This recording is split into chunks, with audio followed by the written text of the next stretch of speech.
Thank you, Stan. Good evening, everyone. My name is Philip Berger, and I want to welcome you to the Hartford Board of Education budget workshop for the 2024 and 25 academic year. The superintendent and her team have put together some materials that they will go over today. It will also give us the time as a board to ask any questions that we may have. Again, we're going to use this time to discuss the proposed budget for the upcoming year. I do want to be mindful that there is a lot to cover and that we'll take questions after slides 12, 22, 31, and at the end. With that being said, Superintendent, I'll turn it over to you. Thank you, Chairman Reger, and good evening, everyone. Thank you for joining us today. Let's dive right in. I begin by emphasizing that the budget is a work in progress, right? This is a working document, and as in previous years, we are continuing to refine our projections and, of course, the final allocations of staff and funding across all of our schools, programs, and departments. For this year in particular, because of the scale of the reductions in funding, there is ongoing work to ensure the accuracy of the allocations to each school and department, and we expect modest shifts in the final numbers as we continue to finalize the budget. This presentation, for example, our board members reflects an update from the version that you got early Saturday morning, as we have identified some updates that needed to be made in some of the slides relative to school-based positions. And so, again, a work in progress. And so let's take a quick look at the overview of the topics that we're going to cover today, including important background and the context on our strategic plan, funding models, and then the meat of the presentation, the budget development, and some next steps. So let's quickly go over the executive summary. So essentially, the next 4 slides present the summarized story, if you will, of our budget. And these 4 slides are actually a good resource for sharing with community members and constituents as well. So let's dive into some details about the development of the budget and our process. But here's a general overview of some of the steps taken to develop the budget, which has included community engagement and feedback from various stakeholders and multiple individual meetings with school leadership. I think it's important to note that this process started about 6 months ago in October. We have forecasted now for about 4 years that this would be an exceptionally challenging year. So we wanted to start the process a little earlier and in the most transparent way. And we have prioritized community feedback and engagement across multiple touch points.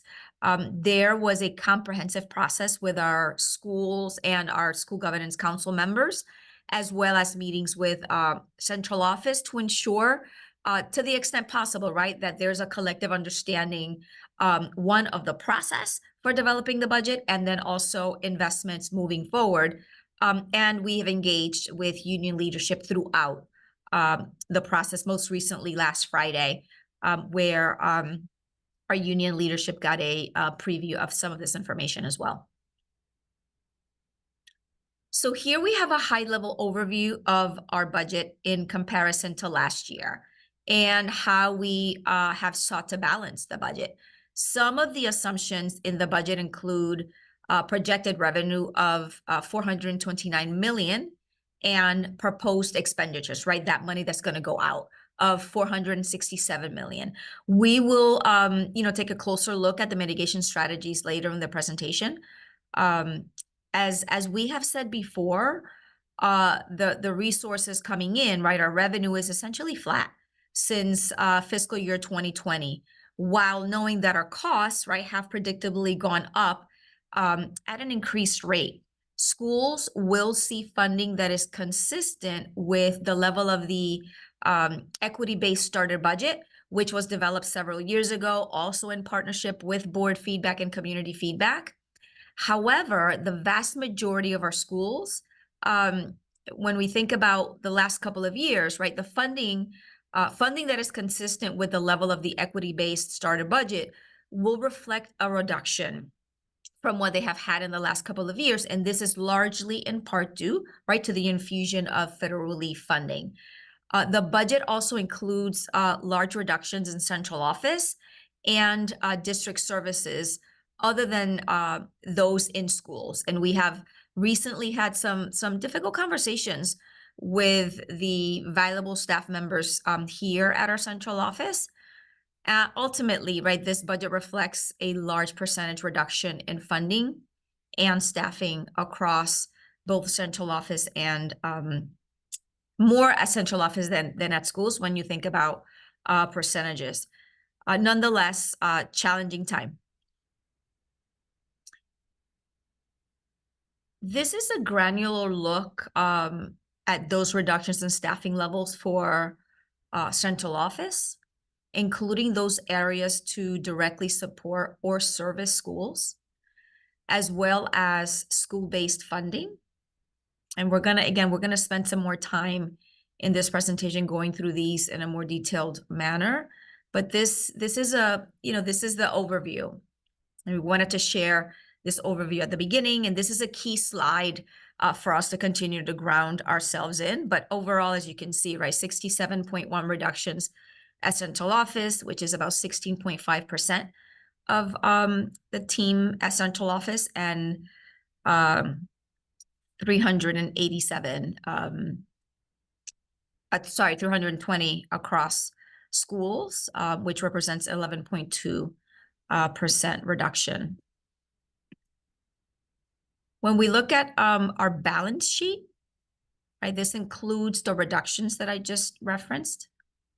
Even with that, right, we're looking at $34 million to account for next year. And we've identified several mechanisms for starting, right, to kind of bridge that gap, including the vacancy savings.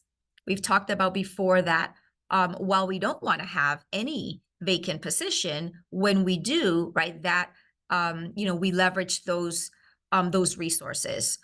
Also, another mitigation is an ESSER offset, at least for the first quarter of the year, which the ESSER funds allow for. The general tuition cap that was agreed to by the legislature, we are counting on that. And then, of course, utilizing the non-lapsing fund that's being held at the city. Again, we're going to dive into what's behind these numbers in the slides to come. So I'll go now into just some background and context, which should be familiar for this group, but I'll kind of voice over it quickly for those that might be joining us and have wonderings as to the priorities and some of the process behind how we build the budget. Of course, we anchor in our strategic operating plan and the priorities contained within that plan. Those will continue to be points of emphasis for our district. These priorities have been very important in the past couple of years. And that doesn't change, right? The importance of these priorities remains. We know that what the research says, we know what is best for our students. And I want to reference that some team members in schools at central office, right, were specifically hired to help advance this plan on behalf of students and families. And I just want to pause and express gratitude for their efforts. The efforts have been made during the most unprecedented of circumstances, right, as we went through the pandemic and now, have been focused on recovery. And then as we think about moving forward into next year, and while we explore various mitigation strategies, if we go to the next slide, I don't want to make the focus just on what is it that we can reduce and how many vacancies might, save us money. This is exactly the same message that I've given to all of our constituents, most recently to our assistant principals yesterday, that right, we also have to make We also have to focus on how can we make more efficient and strategic investments.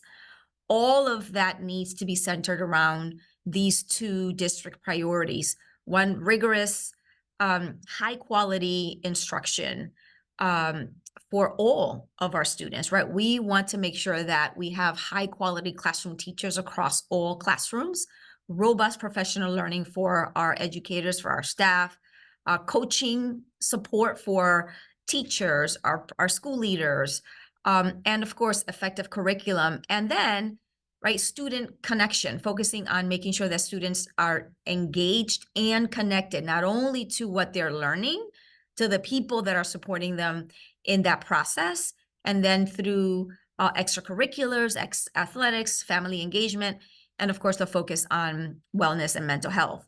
And the role at central office, right, is to ensure that these two priorities are executed with excellence and in ways that are in the best service of our schools. And as we acknowledge that this has been a very challenging year, and that this budget development process has required very, hard decisions in balancing the budget. And we're not there yet with a balanced budget. There is work that we have, prioritized as we will be making these recommendations to you as a board that seek to sustain, these two priorities while we move forward with limited resources. And some examples, right, under high quality instruction, ensuring that our teaching positions are funded at levels that are noted in that equity-based starter budget. That the district allocated staff, like our special education team members, TESOL, bilingual, right, that they're being allocated to respond to that concentration of need. And we'll continue to provide instructional coaching to our educators. We know that is a research-based practice. And, we will allocate funding for instructional supplies and high quality instructional materials, right? All of that comprises what is called the instructional core. And we know that while we will have reductions, right, we can't completely, do away with those. And we will ensure that our career pathways are rigorous and meaningful for our students, as well as some alternative learning pathways. And then when you look on the student engagement and connection side, our social workers and counselors will be funded at levels noted in our equity-based starter budget. Art, music, athletics will be guaranteed at our schools. That's feedback that we've heard from almost all members of our community, including some of our board members. Do we want to have more? Yes. Can we have more within the limited constraints that we have? No. But there are going to be music, art, and athletics guaranteed across our schools. And, community partners will continue to some degree to provide supports in our schools. And we also wanted to sustain our guarantee to stipends so that schools and staff can provide that extracurricular support to our students. And it's natural to focus on the reductions, yes. And I think it's important to note that we are being very mindful of what we're able to provide and prioritize for our students and staff. And these are in alignment also with not just best practice, but what we've heard in some feedback conversations with community.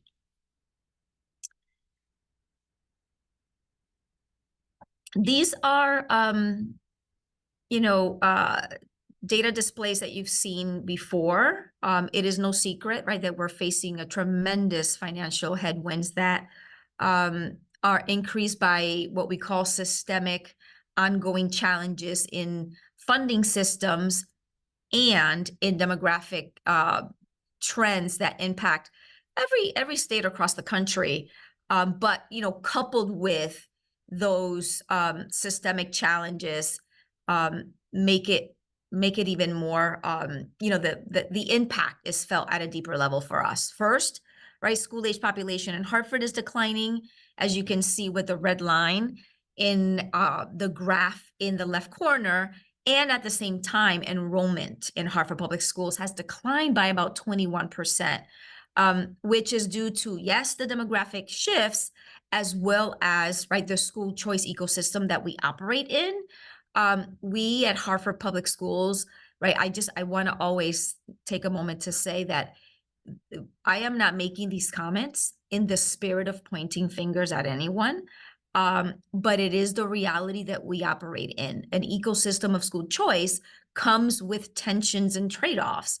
And without shifts in funding formulas, then right, it has significant impacts on our budget over the same period of time. And because of the school choice ecosystem, you'll see that tuition has grown by almost 200% to over $120 million, while the revenue, right, the funds that do come in, has remained essentially unchanged. So we have more obligations outside of our district and the same amount of money, which means services rendered within the district are constrained. And we need to adjust to this reality until a long-term solution is developed that will largely have to happen at the legislative level. And digging a little deeper into the revenue for next year, right, our fiscal year 25 revenue is projected to be almost identical to the revenue in the 1920 school year before we shut down due to the pandemic. The last budget we adopted before the pandemic, in fact, when we think about it, right, our revenues are actually down $350,000 from the 2019-2020 time. And so during that time frame, our tuition paid has increased by $30 million, just to kind of put it into context. And I want to say again that like that figure, when we really look closer, since the year before the pandemic, our revenue, money coming in, has fallen by $300,000, while tuition has increased by 30 million, while the concentration of student need has widened and deepened. So with that context, we'll now dive into the process of how we have developed the budget process. I touched a little bit about this earlier. If we go to the next slide, please. But this is just an aerial view of some of the engagement. And just to reiterate how extensive and comprehensive the process has been, those of you that have been part of the budgets before, engagement has been at the center of how we do the work. This year, a little more, since we have been forecasting these challenges for some time now and wanted to make sure that we reviewed all of the challenges and that we had as many voices as possible. We began the conversations right in October. And, as you can see in the timeline here, lastly, I think March, we've had several engagements, and it kicked off with a similar overview with our community-based organizations and faith-based leaders, and the second review of budgets with our school governance councils and our school leaders. Like I mentioned last Friday, union leadership, again, to just get additional feedback and answer any questions. This is a broad view. Leslie, sorry. Oh, I'm sorry. I continued, and I think we were going to pause on slide 12. Yeah, so let's pause for a second here Sure. and see if any of my colleagues have any questions. If you have a question, please use yep, okay, Board Member Walker. Thanks, Mr. Chair. Superintendent, this is a slide where I'm seeing that these conversations have been had. The touch points that I've had with around teachers or other staff would seem to indicate that people still haven't had a lot of visibility of the budget. And so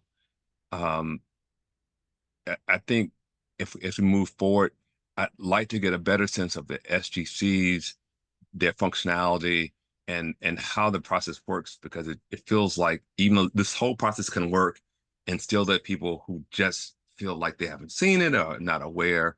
And so somehow I'm going to put that out there, that where the slide may be correct, I think the impression that there's some broader based understanding or acceptance or awareness of the budget doesn't seem to be true. And so I'm leaving this as an opportunity for improvement, that somehow there's got to be a way to get more eyeballs to really understand the impact of the budget. My sense is that people have a sense that cuts are coming, but not necessarily, as you suggested, all the realities of the budget creation process. Thank you. We will continue to try to engage. We have sent copies of all of the video recordings. We've had some teachers, at our in-person and in our virtual community conversations, and we continue to engage with SGCs.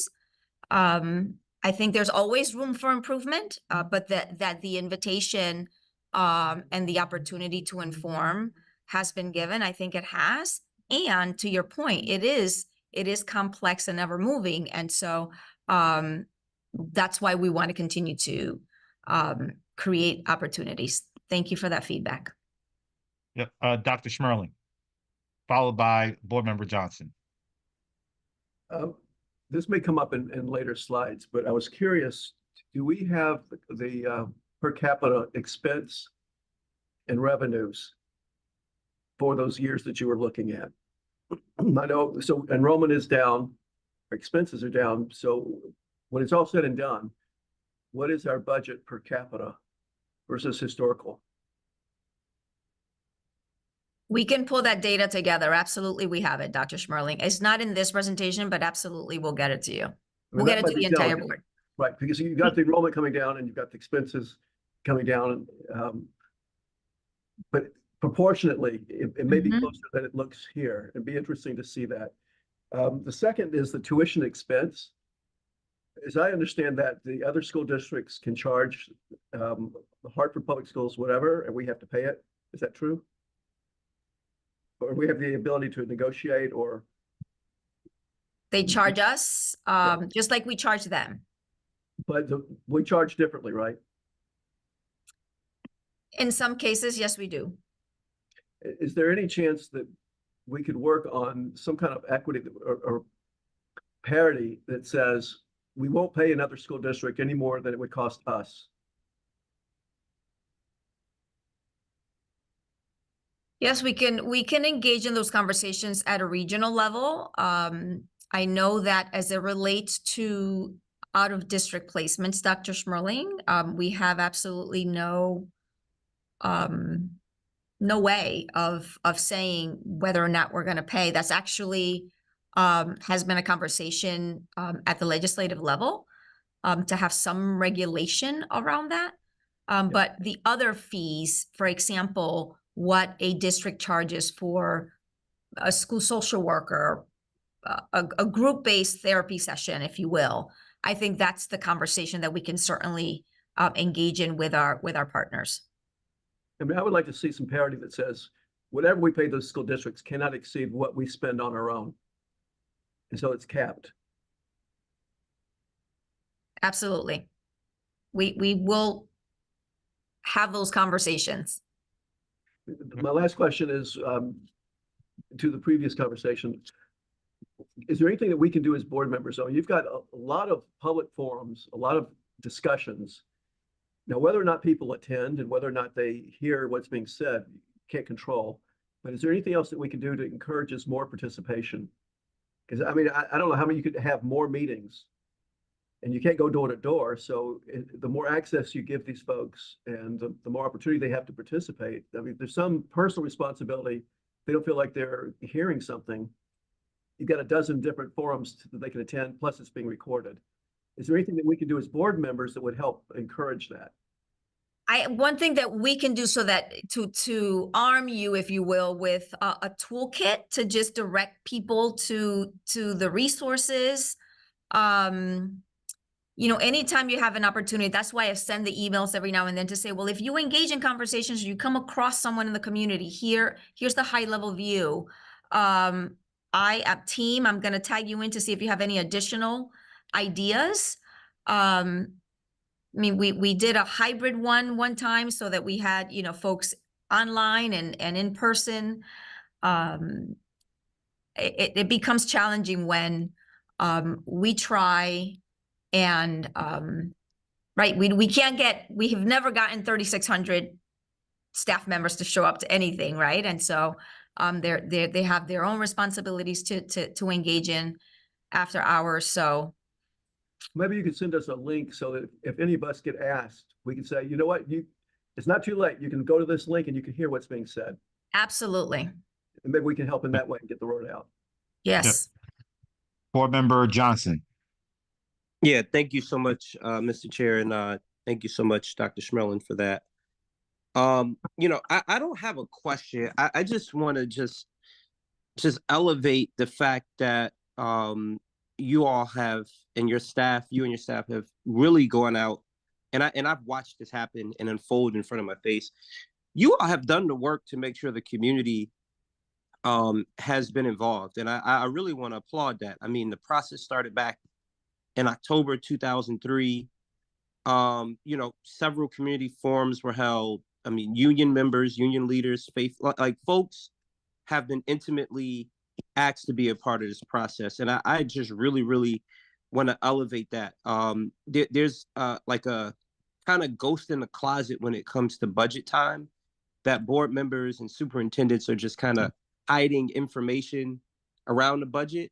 I think that we have been very transparent under our chair and our leadership through you, superintendent, and have been very, very open of our struggles, but also have been very, very clear on how we got here. And so I don't have a question. I just really want to elevate that, because I think in these meetings that, to Dr. Schmerlin's point, we don't really get a chance to share those things publicly. So I want to say that I have personally seen the effort, and I think more people are aware of where Hartford Public Schools is, and I think that's a good thing. But as we go deeper into this information, as we get into the real mechanics of how we dig out, I think therein lies where people fall off the bus, right? Is when we get into these things. Finally, I want to say that I'm very proud to hear that we're keeping our sports and our music as much as we can. I really like how you put, superintendent, we have a tendency to focus on the negative and the things that will be a deficit, but never really the positive. And that is a very true statement, because if you ask anybody what we're losing, I'm sure they can tell you 2 or 3 things. But if you ask them what we're keeping, they can't point to much. So I would certainly lead with that, as you have tonight, and just wanted to elevate that. Thank you. Board Member Ledger. Yes, thank you so much, and good afternoon. My question is with regards to the sports and the arts and music. While we are keeping the music, will the hours be reduced? Or I understand that we may not get more, but are we going to get less? And what does that look like? So the answer is yes in some schools, and we'll go into a deeper detail, Ms. Derso-Ledger, in a few slides to come. All right.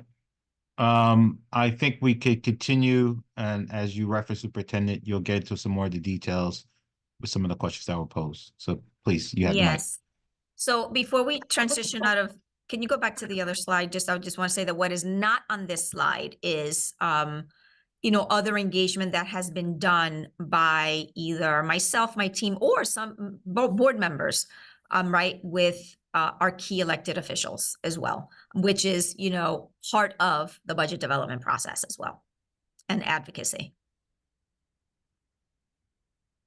And so when we engage, and this is something that we started to do years ago when we engaged with communities, we really try to get all of that we're hearing and find the trends in what we hear, and then see if we can track it back to how we're responding to those.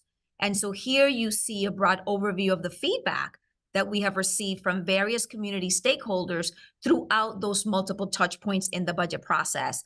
And then we've used the feedback to inform budget decisions, like, for example, including 0.5 art and music teachers in school budgets, because we've heard that both are equally important and needed to be guaranteed in our schools somehow. We gave more flexibility to school leaders, for example, to make decisions that would benefit their community, which was especially important given, right, the fact that we have limited resources. Our classroom teachers were prioritized over instructional coaches. That was feedback that we heard.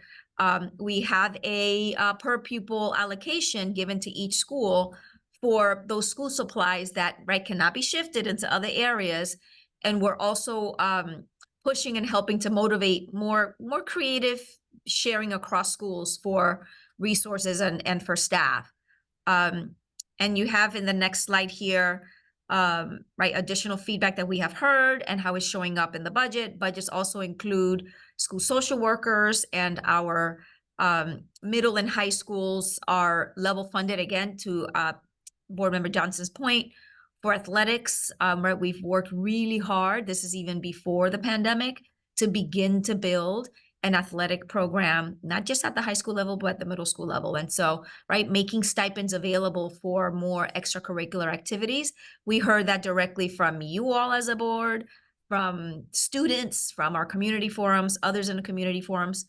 And we have moved specialized programming to a district budget, right, to be allocated to our schools, which was a request of school administrators, so that our schools do not have to account for those positions within their school-based allocations, right? There's a lot to share. There's a lot more that's showing up in the budget, but we just wanted to show how we were being very intentional, one, to allow opportunity for stakeholders to come into the process, and find ways that we embed the feedback to inform decision-making. Okay, so now let's look at projected revenue. So on the left is our total revenue. It's broken down by source, like our education cost share, our city, other state funds, federal and private, or other, with a large chunk. You can see, right, take on the side there, approximately $51 million, right? That's the red piece, which represents ESSER, our pandemic relief. That $51 million represents those ESSER funds that were budgeted for use during this year in the form of positions and non-position expenditures. And given that, right, with ESSER nearly exhausted and the deadline for the spending is at the end of September, the red slice obviously does not carry over into the other one. So you see the other donut there is a little smaller. So even though the chart on the right shows a larger share of revenue coming from ECS, the total amount of funding is smaller by about $40 million. So I guess, right, the big headline here is that non-ESSER funding, including that from the city, has been essentially flat, in spite of those rising costs that we have all, right, seen and experienced across the economy. And this has persisted for over 5 years. So now when we talk about the money that's going to go out, right, or proposed expenses, this, on the left, we see the allocation of the over $508 million, which included ESSER, 36% in the equity-based starter budgets, right, in schools, 18% in school funding allocated centrally, 27% in fixed expenses, like the tuition, like the transportation, 15% in central services and supports provided in schools, tagged as central office, provided in schools, and about 4% in administration. The right shows the change after proposed reductions, right? The percent of fixed expenses has gone up to almost 33%. And school funding allocated centrally increased to almost 20% within a modest actual increase. This includes the increase in positions necessary to meet the needs of our special education students, right? What we call mandated services. Equity-based starter budgets did decrease to 32% of the overall, largely because of the increase in tuition. Central office expenditures also see a reduction in the percentage allocation in all three categories, and we're going to dive deeper into this. The takeaway here is that the percent we need to allocate to fixed expenses has gone up, and that needs to be taken from all areas, right? Including areas that, right, provide direct services to schools. So let's take a quick look at the school funding. Right, we've introduced some new terminology. So I just, again, for those especially that are viewing, want to take a moment to explain what that means, especially as it relates to school funding. Right, so the first component of school funding is what we are calling equity-based starter budget, and that's represented there in the dark green. And it is the second largest piece of that pie next to the fixed expenses. It includes general education certified and non-certified staff, curricular programming, administration, and was allocated to schools with additional flexibility this time around, given our limited resources. Again, responsive to feedback that we heard from our school leaders. This ensures that our schools are able to prioritize themes or other community-specific need that they identify. The next piece of the school-based funding that I want to explain is funding that is allocated centrally. These resources are part of the school's overall operation and budget. The allocations are determined by student need. So as an example, right, special education teachers, TESOL bilingual, or by the need of the specific school, right? We have school security guards, nurses, custodians, right? Depends on school size, the level of need, how many special education students are in that school. We also allocated staffing for our Hope Academy and our student success centers, right? Those are in student success centers across our 3 comprehensive high schools. We allocated those centrally so that schools didn't have to account for these programs in their school-based budget.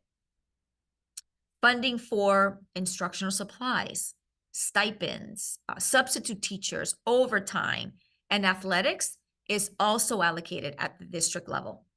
So these 2 pieces essentially make up what is largely considered to be a school's budget, and that would be represented in our right in the budget book. But there are additional pieces that are significant aspects of how schools are funded. So a smaller but not significant part of the overall budget is allocated for central office direct services to schools.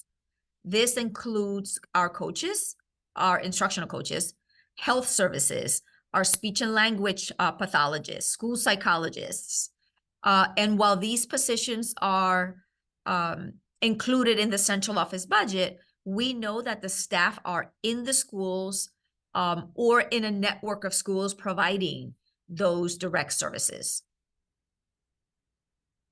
And then the last portion of funding for schools is of central office direct support to schools, which includes our family engagement, security, the special ed department, the welcome center, athletic department, buildings and grounds. Again, while these are positions and costs that appear in central office budget, they reflect supports that are provided to schools. So the overall percentage of our budget that is directly serving staff and students in schools is about 64%, while the percent that goes towards fixed costs is about 33%. So those fixed costs are primarily, as a reminder, right, tuition and transportation. And while the ratio of school budgets to fixed expenses is not the ideal, and really not sustainable, it is the reality that we're living in. So we have prioritized maintaining as much as possible in the 4 buckets, right, that make up funding for services in schools. So I'm going to pause here, actually, before I turn it over to Deputy Foster, who's actually going to get into some more nuts and bolts of equity-based starter budget, the allocations, and some of the other questions that were raised. And I see a question. Board member Walker. Hi, thank you, Mr. Chair. So, Superintendent, there's a few comments here around both the funding and the high-level presentation. The early on, you talked about staffing levels being reduced by 11%. It seems to mask the realities that a number of schools are going to feel. Just looking at your proposed budget, Buckley as a high school is going to see a 26% reduction. Harvard Magnet, Trinity College, Academy, 25%. Harvard Public Schools, 25%. Sports and Medicine, about 24%. And so that 11% kind of may, and there's other schools in here. So that 11%, I think, may mask the realities that are really going to be felt at a school level. And so the inference that somehow central staffing is taking a bigger hit is not totally accurate in that regard. And as it relates to this funding piece here, like the equity-based starter budget is taking a pretty big hit. I'm wondering if principals maybe can get more flexibility as it relates to that central office direct support to schools and school allocated funding, so that in essence, a principal maybe can decide, you know what, maybe we can live with less security guards. Maybe we can live with a few less grounds people, and somehow have that money be shuffled back to instructional staff or staff that really deals directly with students. Because I'm feeling like that staff that deals directly with students is primarily coming out that kind of equity-based starter budget. If I'm mistaken, then you can correct me. But that's kind of where I'm seeing the big pie you got is not bad. I'm just wondering, can principals get some flexibility to shuffle a little bit of that money around so that they can help themselves out? We'll explain actually in a few slides to come the equity-based starter budget and the flexibilities that have been given to principals, so school leaders. And what I want to mention is that right, there have been reductions across all levels, and while I hear your comment around maybe less security officers, we also don't want to compromise, right, the operations that have to exist so that, right, teaching and learning can also happen. So I hear you, and we have to really think about what are the trade-offs and how do we sustain the operation and service of, right, teaching and learning as well. But we'll go into some of the details, Board Member Walker, to see if they answer your questions as we go through. Yep. We have Board Member Schmerling, followed by Board Member Brody. Thank you. And this may sound sacrilegious, but I have to ask. I've been in other markets and communities where the ratio of nurses to schools is significantly different than the Hartford Public Schools, where we have one nurse in every school. In Memphis, which at the time was the 14th largest district in the country, had one nurse for every 4 schools. And I'm wondering, have we looked at changing that ratio? It may be mandated by law, but have we looked at changing that ratio to preserve some of the other school-based services and finding an alternative or a different ratio of staffing for some of the health services and nursing? We can add that to the list of things to look at. Dr. Schmerling, again, right, this is the purpose of these meetings so that we can hear suggestions and ideas that you all might have as well, including examining what the required ratio is, and also looking at other school systems, other neighboring towns, to see what models they have, whether it is for nursing or others as well. And a reminder, I mean, when I showed that initial slide, the balance sheet, right, there's still $5.7 million to be mitigated as well. So I hear you, Dr. Schmerling, on that. Board Member Brody, followed by Board Member Johnson.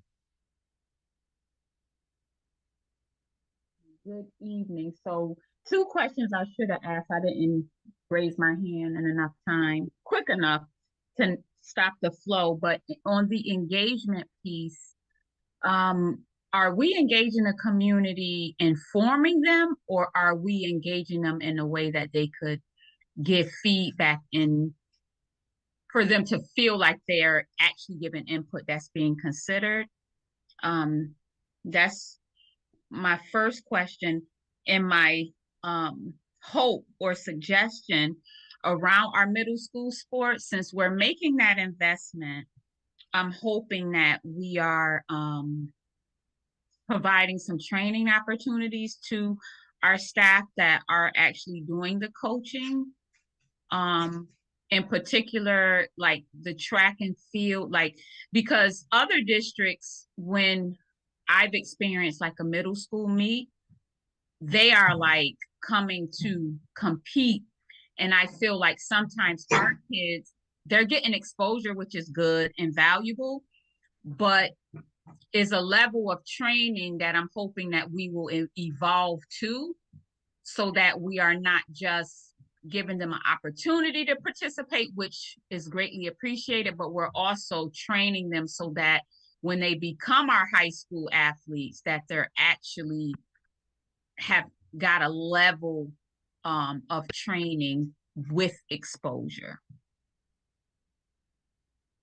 Those are 2 good points. I'll address your first one in terms of the how and the engagement. So we started early, the first few sets of engagement, Ms. Brody, we posed questions to our stakeholders to ask, like, what do you think we need to prioritize, right? Things like, so we began with those, and then as we shifted to, here's what the budget is starting to look like, tell us what you think. So we kind of shifted to inform right alongside of us, and then here's what it's looking like, what are you concerned about?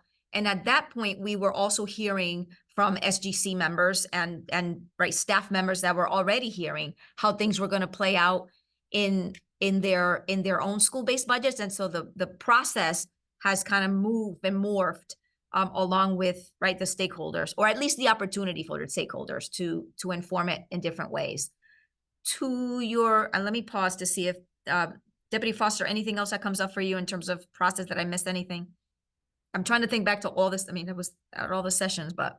Well, I think that's right. I mean, I think there was a pivot, right? We were like you, I like the way you said it. We were informing alongside, right? As we were kind of unpacking what the projection was, we were informing, but we definitely, as some of those earlier slides talked about, there are things reflected in the budget that are based on things we heard from members of the community, including, right, the board retreat we had as a group in January, right? I'll just give an example. In that board retreat we asked the specific question, art or music, or art and music? And the very clear answer from this group was art and music, and that's reflected in the budget, and is also something we heard in other community forums as well. The other question and comment Ms. Brody asked to the developmental service that's provided. You'll see in one of the slides that there's been an addition of a position for the athletics department. And not only is it to support with right, the operation, but the expectation is for us to begin to also consider the developmental needs of, like, how do you develop an athlete, if you will. Through you, Mr. Chair, I appreciate that, Madam Superintendent. Through you, Mr. Chair, I do know I can volunteer a track club, that if you have if you have staff that is willing and will like to be better trained to better support our students, there is a collaboration available. I just want our students to go into high school ready as possible. And I know that that's the desire of some community organizations that's willing to work with alongside with Hartford Public Schools to make that happen. That's Thank all. you. The last comment Well- that I would make is that is why we are preserving, at least we're proposing to preserve athletics, right? Remember that we started at the high school level with the investments, and we wanted to go lower and lower and lower to begin to develop our students at an earlier age. Board Member Johnson, followed by Board Member Ledger. Yeah, thank you, Mr. Chair. Through you, Mr. Chair, to the superintendent.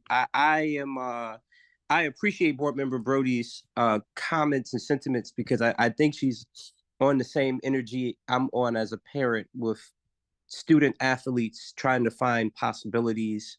You know, my sons are 4 and 6, so I am trying to provide them with opportunities and exposure to compete at the best levels that they can, even at an early age, because I can see the value of being a student athlete. So I am where Board Member Brody is, and I'm excited to see what middle school sports is doing. I pick up a few kids in my neighborhood and bring them home that I know, of parents that I know, and I always ask them, what is it like going to Annie Fisher?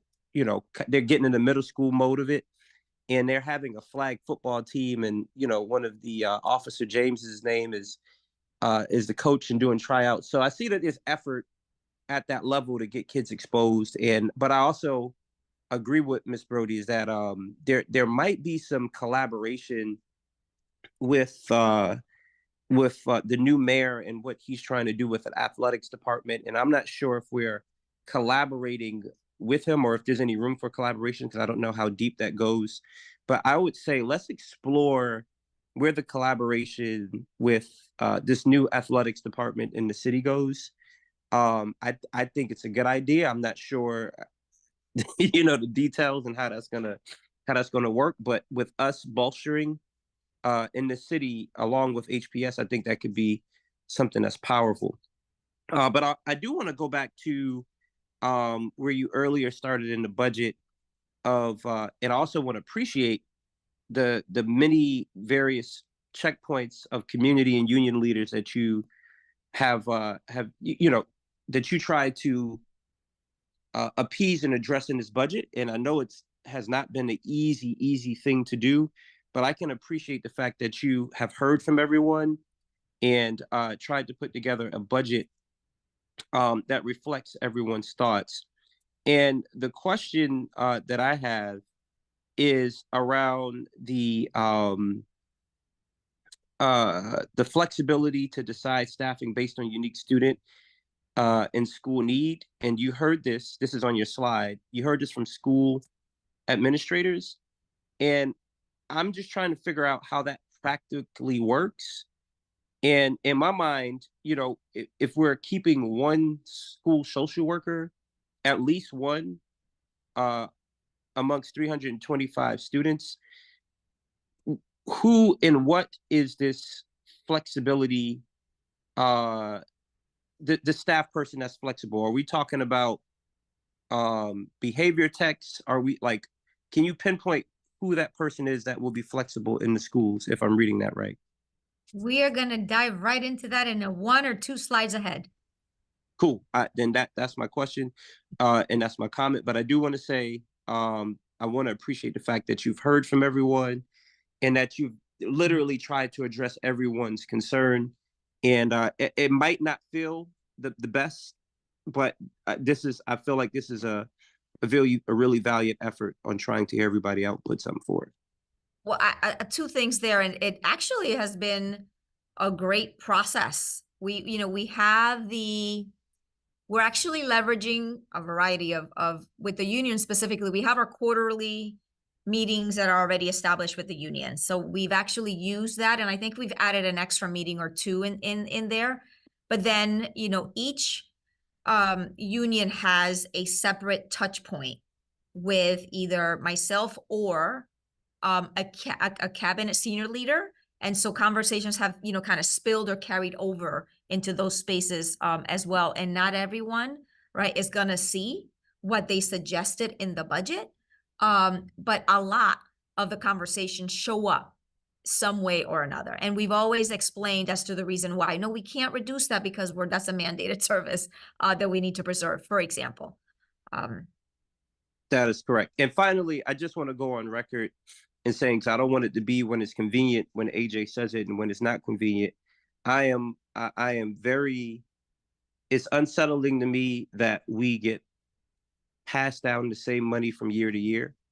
And as much as we speak about it and talk about it in the rooms that we're in, I want to say that publicly to everyone on the staff here, that everyone can hear it. And I said it, and I don't mind saying it. It is ridiculous that the price of cheese and the price of groceries and the price of staffing goes up, but we're left to deal with issues on the same budget that we had for the last several years. And I know our Chairman Phil Rigger, feels the same way, but and I know it's not a city problem, it's a state problem, but it's disgusting and I don't like it. And so, thank you, Mr. Chairman.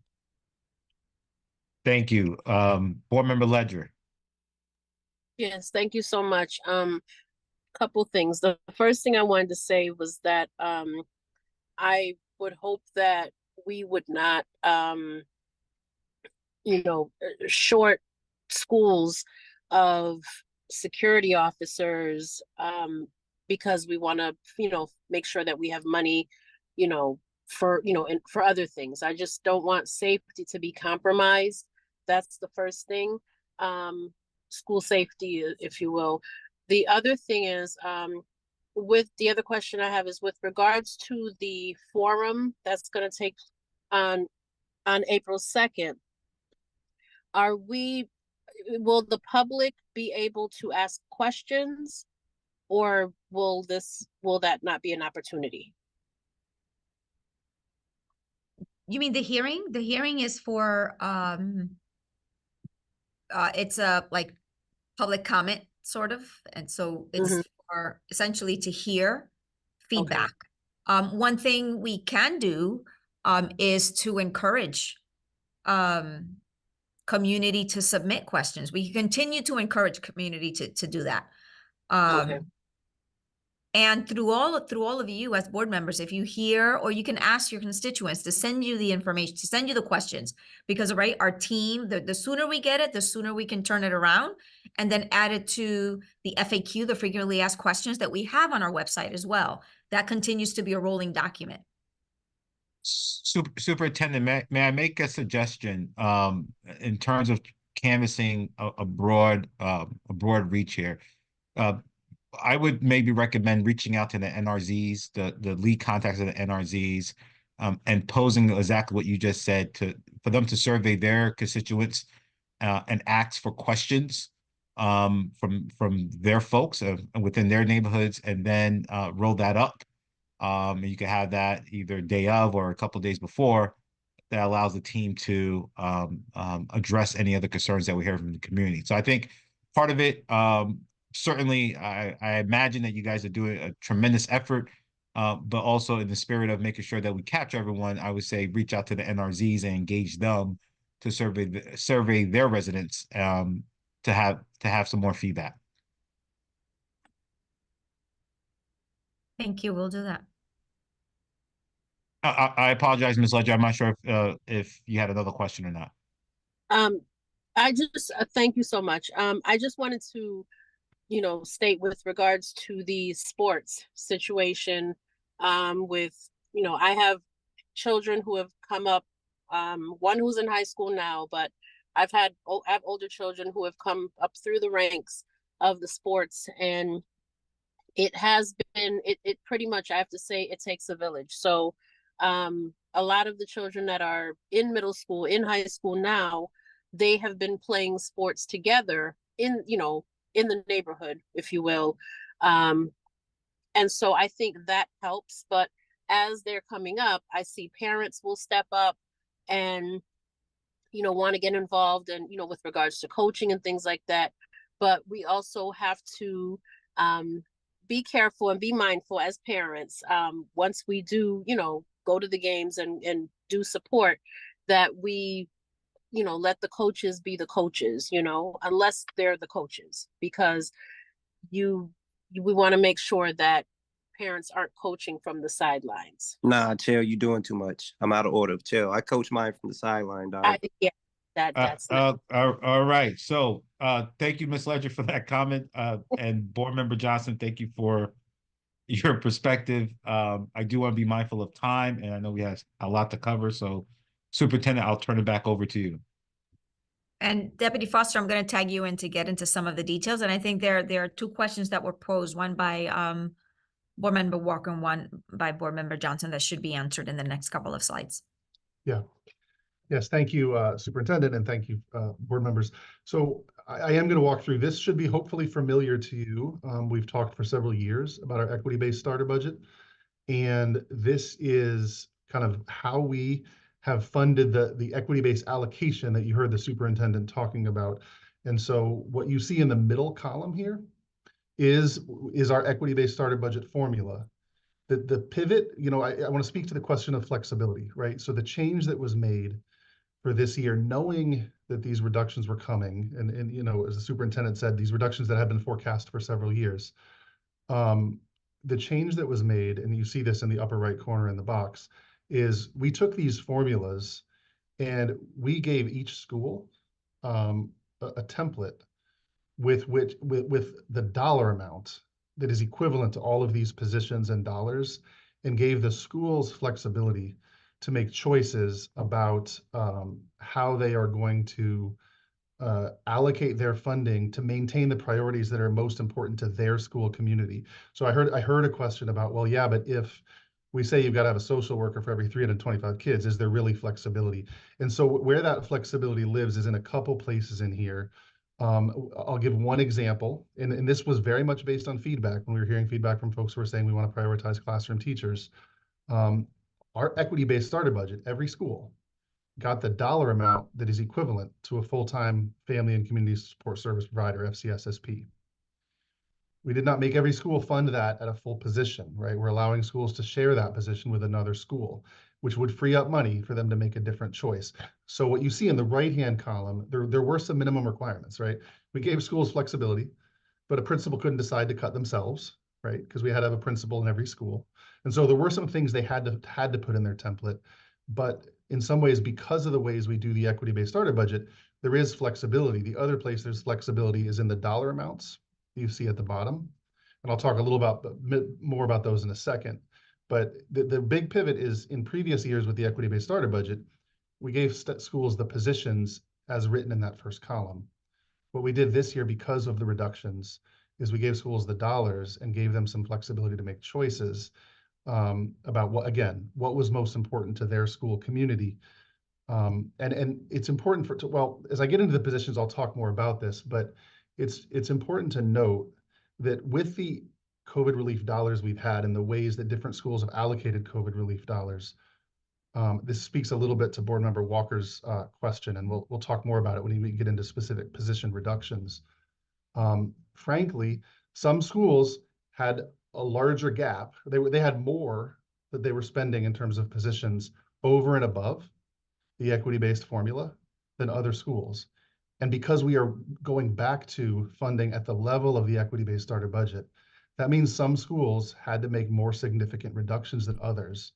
But I just want to be really clear, especially for the viewing public, every school in the Hartford Public Schools received the dollars that are equivalent to what you see in the middle column on this chart. But it isn't necessarily going to feel the same in terms of reductions because of differences in the funding opportunities through COVID relief dollars and how those dollars were used in different schools. And just to explain a few of the particular buckets on this slide, when we talk about teachers, right, we say, well, up to class size mandates rounded at grade level, right? And so what does that actually mean? So what it means is we would take the enrollment that's projected for a school for next year, and I'm going to use high school as an example. So if we took a high school's 9th to 12th grade enrollment, We divide by 21 and round up at each grade level. And that tells us how many teachers are necessary in that school. And we provided the school with the funding that's equivalent to that number of teachers. Now, importantly, that's allocating one teacher per 21 students, but actually in the teachers union contract, the class size limit in high school is 28. The reason for that difference is so that schools have some extra so that they can have electives teachers and things like that, so they can actually build a schedule that works. Now, I don't want to be, being transparent with some of the reductions, right? Schools are going to have to be creative in how they build their schedules in new and different ways to make sure students can take the courses they want. But using my high school example, every high school received the funding for one teacher for every 21 students, right? That was in the allocation they were given. Just speaking briefly about the magnet supplement, this is something we've had for several years, I think since the introduction of the equity-based starter budget. And the intent was that over time, this would phase out. The reason it existed was because in the magnet schools, as you all know, there is some extra work around recruitment and around sustaining the theme in the magnet school. It was a larger amount per pupil previously. We decided this year that the $250 per pupil is the same as it was last year, so that's not reduced. But I just want to remind you that it was something that when the equity-based starter budget was first introduced, something that was discussed as something that would phase out. And then lastly, you see the flexible dollars. So these are dollar amounts per pupil that again were provided to schools in their school-based budget template. This was a small reduction, so we funded these allocations at 75% of the levels we funded last year. And you see that the amount for 6th to 8th grade students is larger. That's because we have a social emotional learning supplement that's been in the equity-based starter budget for a number of years. And that is in recognition of the additional social emotional challenges that we need to respond to and support for our middle school students. And so so this slide really tells you what was provided in the school-based allocation for every school. So you saw this slides previously. I'm going to just voice over it quickly because what we're going to do next is we're going to talk about what are the position changes in each of the 6 buckets or categories that you see on this slide. And so at the top, the superintendent spoke to this already. In terms of things that are budgeted in the central office budget, meaning when you look at the budget book, they show up in a central office department's budget, right? That's going from about 408 positions to about 341 positions. So a reduction of about 61 or 16.5%. When you talk about school budgets, that's a reduction of about 320 positions. Now, in total, this proposed budget reflects a reduction of 387.5 positions. I want to be very clear, especially for our viewing public. That is 387.5 budgeted positions. You all know the troubles we've had with vacancies. Those are not all filled positions. I don't want anybody to walk away tonight feeling like we are saying that there are 387 people who don't have a job, because that simply isn't true. There are 387.5 budgeted positions that are being reduced going into next fiscal year. And we are going to do everything we can to manage those reductions to the extent possible through attrition, through moving, for individuals who are in positions that are being eliminated, moving them into vacant positions. And obviously we have resignations and we have retirements every year. So, and we have to follow all of the contractual rules relative to the process for, moving staff from one position to another based on things like seniority. And so that's going to take some time. So what we know today is that the budget reflects a reduction of 387.5 positions, but again, many are vacant. The other thing I want to remind you all and the viewing public is that we had about 260 positions in the 23-24 school year that were budgeted in ESSER, which are included in these numbers. So we knew, right, and we have known for several years that 260 would no longer be sustainable when the COVID relief dollars expired. And so you just keep in mind with that 387.5 number, right, we knew 260 was coming. And if you're thinking or wondering, why is there more beyond that? And really, I think the superintendent answered that best, talking about our revenue situation. If our revenue hasn't moved in 5 years, and in that same period of time, our tuition has increased by $30 million, right? That is going to contribute to why it's positions over and above the positions that were previously funded with COVID relief dollars. And so what I'm going to do now is I'm going to move through a few slides. This is a lot of numbers. Oh, Deputy Superintendent. Foster, I'm so sorry. Let me just only because there's a question in the chat, but before I'm actually going to tag Chief of Schools Barney to talk about the role of SGCs and the decision making at the school sites. But before that, I want to just give an example. You were talking about the process, and we have contractual obligations and timelines, and who's retiring and the attrition. The last, what I thought was my most challenging budget, which is when I came into Hartford Public Schools, I think there were about 230, 250 reductions, positions that were reduced. And, after all of the processes, I think there were 3 reductions in force. And by the time August came, those people actually were called back. So I am not saying that that's how it's going to play out, but back then, something that was true then and it is today is the vacancies that we had, right? That helped us to kind of have everyone kind of land in a position. So I wanted to share that. And then Chief Barney, if you maybe quickly speak to the decision making at the school site, the role of SGCs, and anyone else that played into the decisions.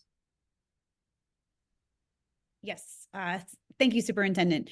So through the process, school leaders and schools drove a lot of the decision making in collaboration with their instructional leadership teams. They also engaged their executive director for school leadership as well to support with that decision making. And then they reviewed the budget twice with their SGCs. So first was the initial was what the process was going to be, how to access ALAView so that they could see their proposed budgets, getting feedback around, their thoughts connected to the vision for the school, the programming, and what they felt was really important to the building. And then once leadership went through the process of looking at their funding and determining what positions would be in place, they had a second meeting with their SGC where they shared the positions that were in place for this coming school year, as well as the reductions that were made based on the funding allocated for the schools. And that final sign off was the end of last week, where their voices were heard as well. And then if schools did struggle with some of the decisions or some of the allocation, and they reached out to myself. I supported with several schools. I also collaborated with Deputy Foster. I collaborated with other EDSLs and departments as well to look at their concerns and support with how can we ensure that a position that they really wanted or an activity that they needed was in place in their budget with the constraints with the allocation. Thank you for that insight. Deputy Force, I think you could continue. Great, thank you.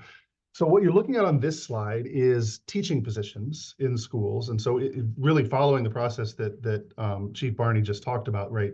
These are this is reflective of those choices that were made at the school level. And so you can see this across categories of teaching positions and the number of positions. And again, I want to emphasize that the column that says 23-24 is the adopted budget with ESSER spending compared to the 24-25 proposed budget. And again, so I want to keep in the back of your mind, right? Some of those positions are vacant, right? As you know, we struggle with our vacancies. But you can see here really the choices that were made. And so we talked about the priority on art and music. You see that there are reductions in art and music, but they're modest. There was a question earlier, I think, from board member Darista Ledger about the number of hours of art and music. And right, one of the things we put that is in the expectations for schools in building their budget was to maintain at least a 0.5. The reality is, if a school in balancing their budget went from a 1.0 art teacher to a 0.5 art teacher, in terms of making a reduction to make their balanced budget work and make sure they were able to prioritize everything that the whole school community needed and wanted, that can mean that students won't get the same number of hours of art instruction they're getting this year, depending on the choice that was made at the school level. But we felt like it was important to say we want to sustain art and music, even if it does change kind of the quantity that an individual student's getting. And then there's some other reductions you'll see here, right? You'll see reductions in things like English, math, science, social studies positions. I just want to reemphasize the allocation provided the funding for teachers necessary to meet class size requirements. So one of the realities, because of our budget situation, right, because of our flat revenue, is that class sizes will be larger in some of our high schools, probably in many of our high schools, than they are this year. But our schools have the funding and the positions to ensure that their classes are under the class size requirements that are in our teacher's contract. The other thing I'll highlight on this particular slide is you'll see a large reduction in resource teachers. So resource teachers are really supporting their colleagues, right? Resourcing, coaching, supporting their colleagues in instruction. And we grew that number of positions significantly with ESSER funding. And so part of what you see here on this slide is a sizable chunk of the reductions in teaching positions is actually a reduction in resource teachers. And that's reflective of those, the addition of many positions with ESSER funding, and those positions we have to now pull back from.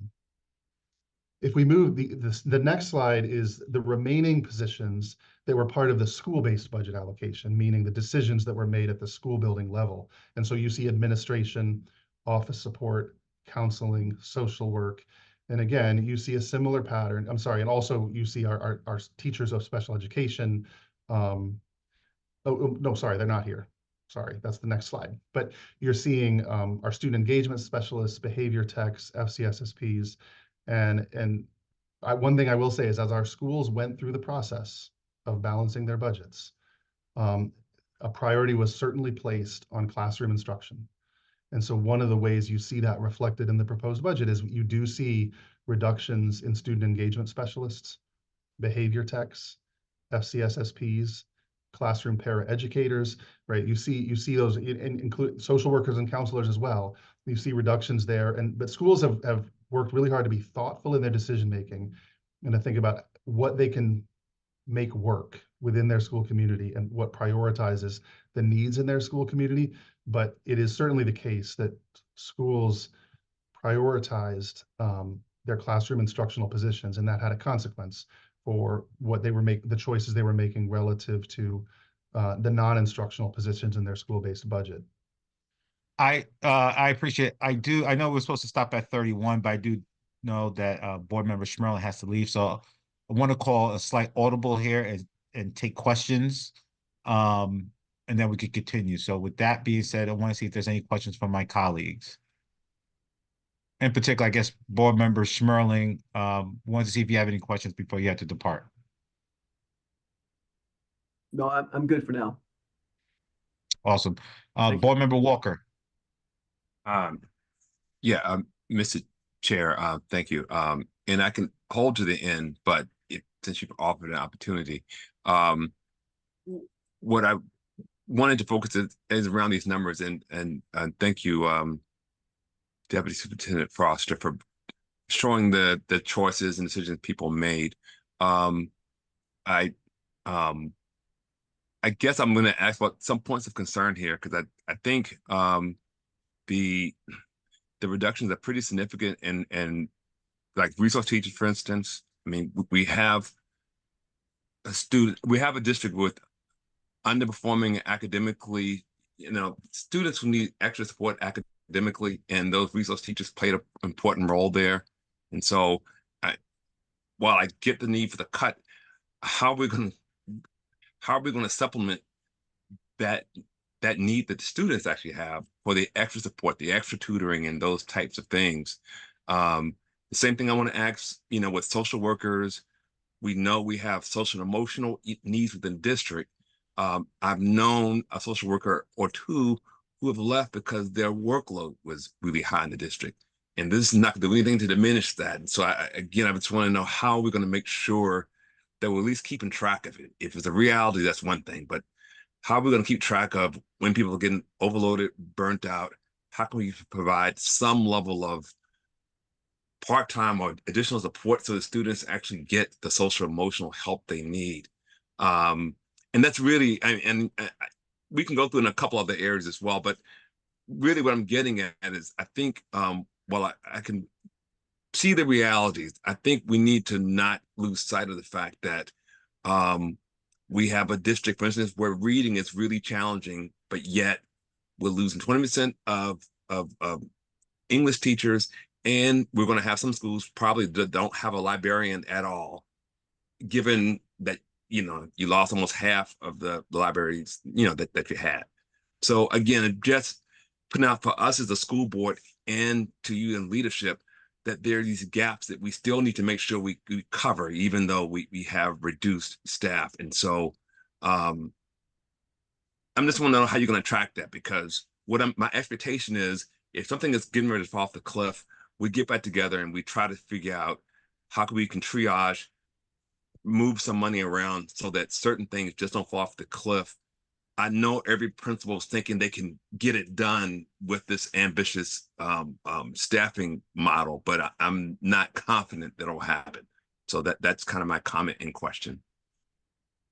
Yeah, very much appreciate the point. And what I would say is that is the ongoing work, right? In some ways, the budget, as hard as the budget challenge is, the budget's the easy work.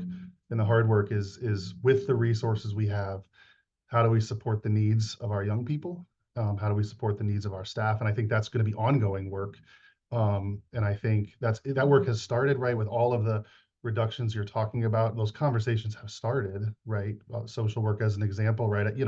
It's not that we're not, right? We share the concern when we look at some of the reductions. And I hear one of your asks that I hear is, how are we going to track the impact of these reductions? And I think that's a very legitimate question. I think something we will absolutely be paying attention to, because even in our communications with the state and with elected officials, right, we ought to be providing that information about the impact of the reductions we've had to make.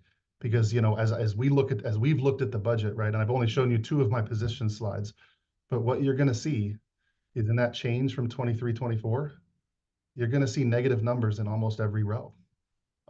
That is our reality. And so we're not in a situation where we can say, well, we'll reduce over here so we can save over here, because we're literally reducing everywhere. And so, but the point about tracking, we very much appreciate that. And I think that's critically important. And we are absolutely having those conversations about how do we sustain the work and in a way that is healthy for our staff. And so I'm just gonna keep moving because I know we're short of time. And so the next slide, now we're moving away. So this is now the district allocated positions to schools. So these are positions that live in a school's budget, but the decision making is at the district level for some of the reasons the superintendent talked about earlier. This is possibly the one slide where you see some increases. And that is because some of these district allocations to schools are a function of student need, right? Particularly special education and TESOL, right? We have an obligation to meet student need. And so you see an increase of 45 special education paraeducators. That's a function of what's written into our students' IEPs and what the level of need is. You see an increase in TESOL teachers. I also, on this slide, I just want to answer a question you asked earlier, I think Board Member Walker, about greater flexibility. So what flexibility could we offer to principals with the district allocation to the schools?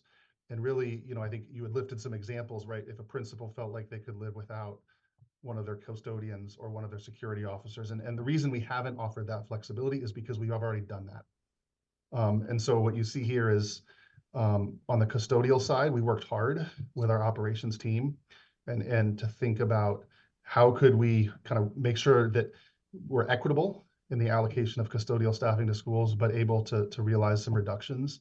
I will say that we did have about a dozen custodial positions that were funded with ESSER. Most of those are actually vacant at the moment. So when you see that minus 30, that's not 30 filled positions, but that's 30 budgeted positions. The other one I'll highlight here is our security officers. And I'm very mindful, again, of what Board Member Darcel Ledger said earlier about not compromising security. This was done very thoughtfully with our security team, thinking about, are there deployments or assignments we could adjust to realize some reductions in security officers? We don't do it lightly or take it lightly, but I also want to really emphasize the asterisk on this slide.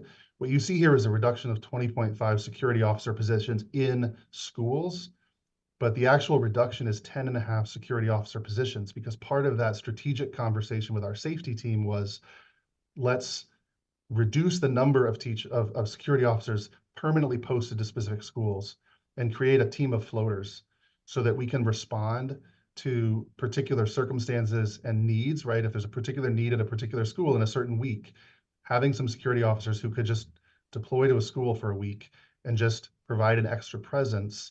And so I also want to say on that, we are in ongoing conversations with the union representing our security officers, and we're engaging, they have some thoughts around that idea of the floaters. So we may not land on 10 floaters, but that's what you see in this proposed budget. So I just want to be clear with the board and with the viewing public, right?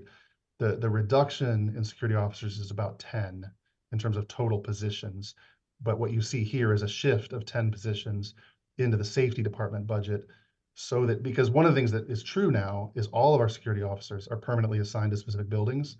So if we have a need to task some specific staff to a school because of a need, we have to pull them from one of our other schools, which then leaves a reduction in coverage at another school. And that's the reason for the concept of the floaters. So I'm going to move to central office, and I think I should probably start talking faster. But what you'll see here is the superintendent talked about 3 buckets. And so these next slides, all of these positions in the budget book show up in the central office budget.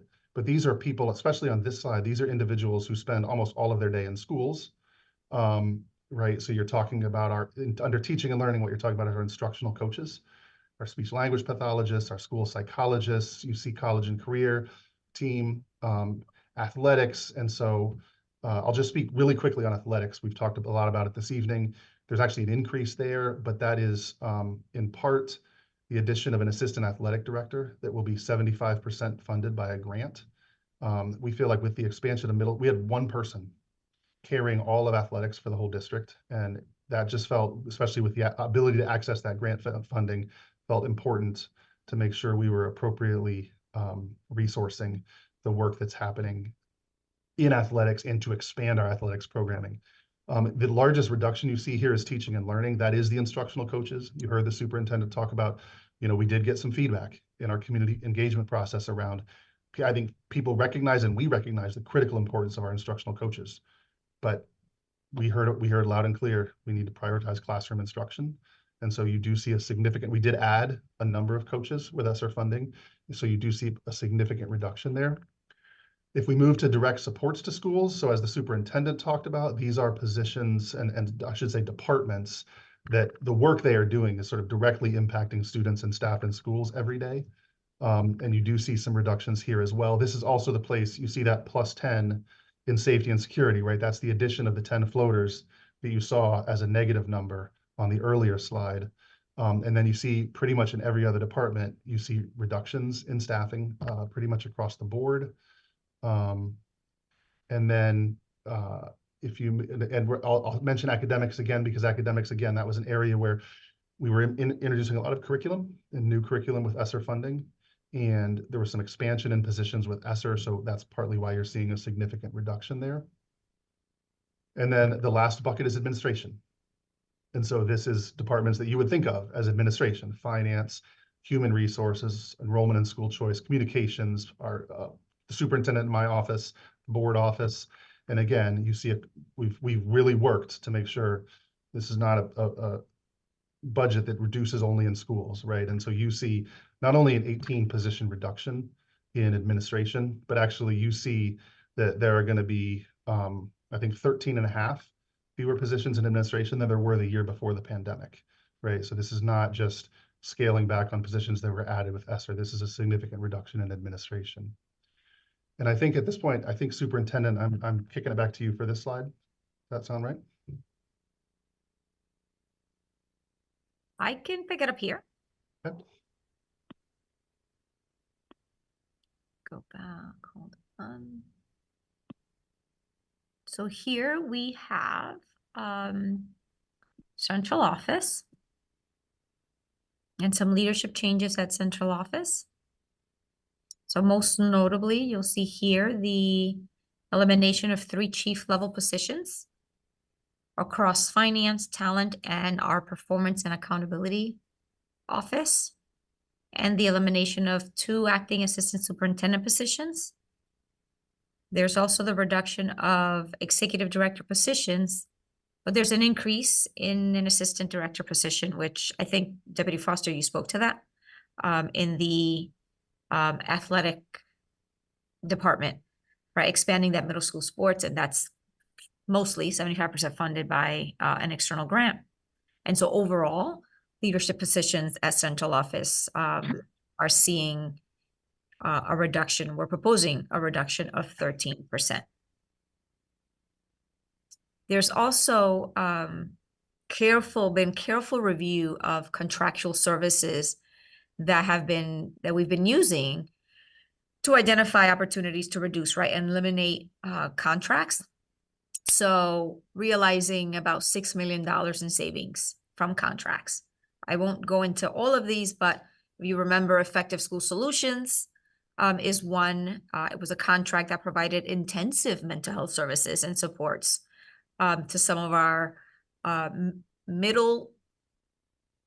neighborhood middle schools and some high schools. And right, this will require that we meet the students' needs internally. And I hear you, Mr. Walker, your question as to, okay, we're reducing social workers, for example.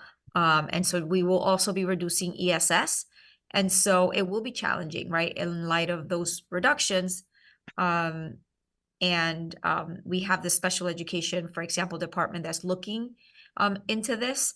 One thing that I'll reference is we are also exploring grant opportunities. There is a conversation that I recently had with Ms. Jen Hoffman with a neighboring higher education institution for supports for social emotional service providers. 3.5 million reduction in the Office of Academics actually is across numerous instructional interventions and software platforms that Dr. Ratley has been reviewing with her team, looking at the utilization and aligning those resources with the curriculum, right, that has been adopted as we move into next year. So while we prioritize continuing to fund full service community school partners, we are looking to reduce that by 20%. And so this is just an example of, how we've realized additional mitigations through contractual services. And in the next slide, I'm going to go back to how we started, right? And the recap slide. Total proposed budget reflects 67 fewer positions at the central office, 320 positions across our 39 schools and 2 alternative programs. And so 387 fewer positions in total. And as a reminder, right, this reflects budgeted positions and not those that are filled positions. And again, remains to be determined how many of these reductions can be achieved through the vacancies, attrition. So still a work in progress. I referenced earlier that maintaining the tuition cap is critical, right? If that is not maintained, we would need to identify an additional $11 million.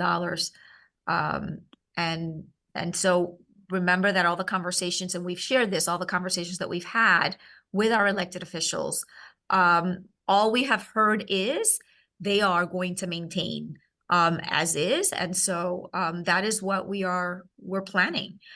We are working in partnership with our lobbying firm, who are in constant contact with our legislators.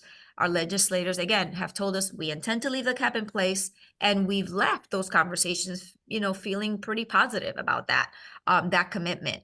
That being said, right, we want to be cautious and careful, and we want to be prepared in case that is not realized. And I'll take a moment here to just, I think it was Board Member Johnson that talked about, right, the flat funding, and it is a challenging situation. And I know that I just want to note that there has been a small, modest level increase, but it's been an increase, right, from, at the state level around ECS. And I think we have a great relationship that we're further developing with our legislators, especially within the Education Committee and Appropriations Committee. And so again, We're going to continue to focus on that. I think that the piece here is, right, there's also funding that has stayed flat at the city level, right, and is projected to remain flat. Right. So again, I think is while that is projected to stay that way, that does not preclude us from having conversations with our mayor, with our city council, to find ways, right, to collectively and collaboratively mitigate the challenges that we're having as we're all, right, trying to serve the young people and families in our city. Some quick next steps, right? Various touch points for the next budget, including that public hearing on the 2nd, revisions until the 12th, and then going to the board for a board vote on the 16th. And we're going to ask that, right, you adopt the budget, inclusive of that $11 million from the cap. And so if that does not happen, right, we would go back after and continue to mitigate. Our short-term focus, right, is on that cap. For example, we have when we think about the cap, our long-term needs, needs to be focused on including special education funding and the sustainability of the school choice system. That includes conversations and decisions around right-sizing our schools. I will tell you that I actually was surprised as to how many times that was a question in our community conversations about right sizing, and the fact that we have schools that are and that some community members raised to us that are significantly underfunded. For example, we have 11 schools that are projected to have fewer than 300 students next year. And 18 schools, right, nearly half of our schools projected to be under 350 schools. That creates a significant amount of difficulty in offering things like advanced placement courses for students, theater programming, those comprehensive sports and other programs. So I just want to lift that while, right sizing did not end up in those slides that I shared in terms of themes, because like we're not doing anything at this moment. Know that not only has it come up, but it is something that warrants attention, and I would say sooner rather than later. Thank you. I do have a comment, a couple of comments. One is, as you continue to have these discussions, I think it would be helpful. I think I've mentioned this before. I know you've provided to me, just having a view of, as it relates to the budget, like the percentage of direct to student services and the percentages of central office positions as relates to other urban districts, whether here within the state of Connecticut or just nationally. Again, just to get us a comparative view of how our budget looks in comparison to other districts. It could be urban districts, it could be suburban districts, but again, I think just having that view. And then going back to slide 30, I know there was some conversations around like staff reduction and so forth. And I just want to make sure I heard correctly in terms of the process where the school, right, the school leadership made that decision.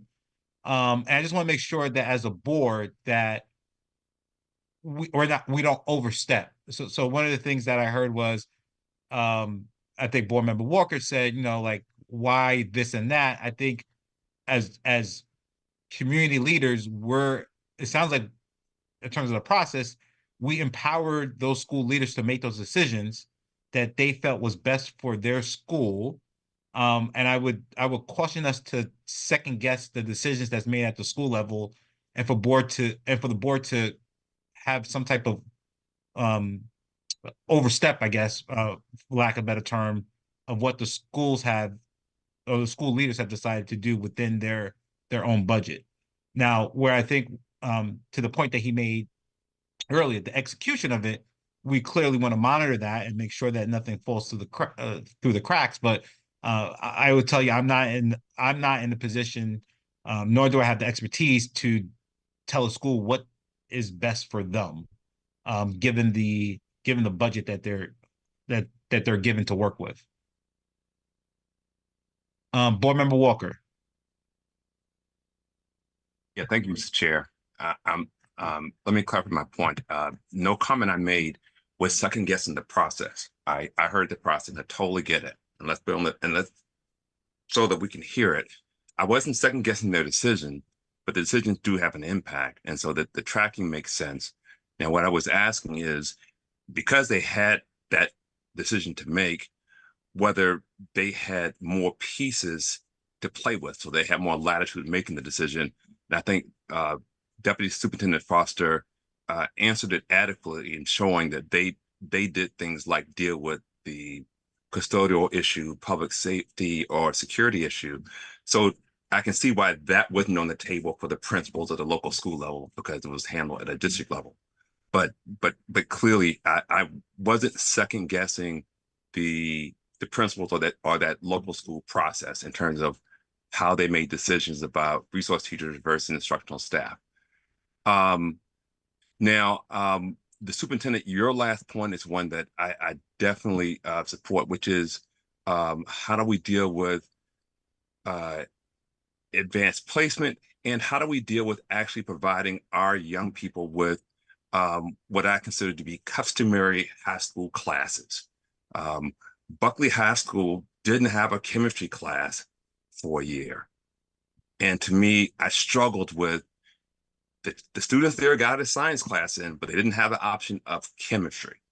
And so I'm wanting to see, like as you're suggesting, chemistry is offered somewhere in the district. Can we create some kind of model where even if chemistry, let's say, isn't offered at every school, how do every student get an option to take chemistry in the district, or take physics in the district, or take some advanced calculus class? I do think that's a worthy go-get to figure out, can we create some way of school-wide advanced courses so that all students at least get an option to take that class, even if it isn't in their local high school. And so I would invite your team to maybe come up with a model that we could look at, pursue, and yeah, because with the declining enrollment, there's not a way we can offer advanced classes at every high school and maybe at every magnet school. Total agreement. I think there's an opportunity for us to also explore with our higher ed partners, right? We have a community college that's in our backyard. And so what could that potentially extend? Of course, right? We need resources, but potentially can work with the CT State college system on that.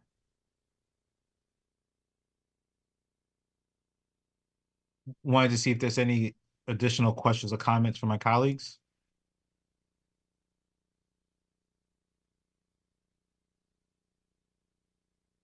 Okay, seeing no hands raised, I think, Superintendent, I want to thank you and your team for the time and the insights and answering several of our questions. I think there were some takeaways from this discussion, and we'll be on the lookout for budget updates. Absolutely. And again, if there are questions that you get from community members that you want to send to us, please do so as soon as you get them so that we can add them and make them, visible to the entire community. Board Member Johnson, as we're concluding, what question or comment do you have? Thank you, Mr. Chair. I just want to say thank you to each and every person that's on this call. Hartford Public Schools has the best and the brightest minds working for its students. So I just want to say that publicly, but also want to just thank those that are watching. I've received several text messages and Facebook messengers and Instagram messages from folks watching this workshop. So I want to really thank those that are really tuned in and engaged in this process. So thank you for your comments and reaching out. And I'll end by saying again, Superintendent, you mentioned for us to field questions. Again, I would encourage your team to be proactive and reaching out to the NRZs and using them as a vehicle to collaborate to get the community feedback around the budget. Absolutely. With that being said, I will conclude today's meeting, and I wish everyone a great evening. Good evening, everyone. Thank you. Take care.